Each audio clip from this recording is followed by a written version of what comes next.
বন্ধুরা আজকে যাচ্ছি ছট পুজো দেখতে, মানে হচ্ছে সেই বিহারিদের পুজো হয়, তো ওই পুজো দেখতে যাচ্ছি। তো এখানে কাকিটাকে সবাই রেডি হচ্ছে, তো দেখতেই পাচ্ছ। তো এবার আমরা রিনির বাড়ির সামনে চলে এসে দেখছি রিনিদি এখনও মেকআপ করছে। তো রিনিদির মেকআপ হয়ে গেছে, তো আমরা সবাই মিলে এগাচ্ছি আস্তে আস্তে।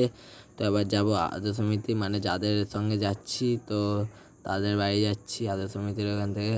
তো আমরা আদর্শ সমিতির এগাতে যাচ্ছি, এখানে একটু আর কি ঠাট্টা মারতে মারতে চলে এসেছি তো আদর্শ সমিতির কাছে। তো তোমরা দেখতে পাচ্ছ সব পুজোর জোগাড় জিনিসপত্র সব ওই ভ্যানটার মধ্যে রাখা।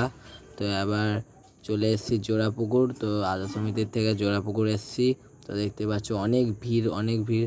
তো আমরা জোড়াপুকুরে, আমি তো এইসব নিয়ম টিয়ম কিছু জানি না, তো আমি একটুখানি ঘুরে নিচ্ছি।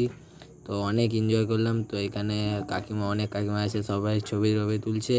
তো এখানে পুজো হচ্ছে, তোমরা দেখতেই পাচ্ছ। এখানে আমাদের দুর্গা ঠাকুরও ভাসানো হয়। আগেরবারে তোমাদেরকে ভিডিওতে বোধহয় দেখিয়েছিলাম যে দুর্গা ঠাকুর বিসর্জন হচ্ছে। তো বিকালবেলায় আমরা সবাই মিলে বাড়ি চলে আসছি, অনেক দেরি হয়ে গেছে।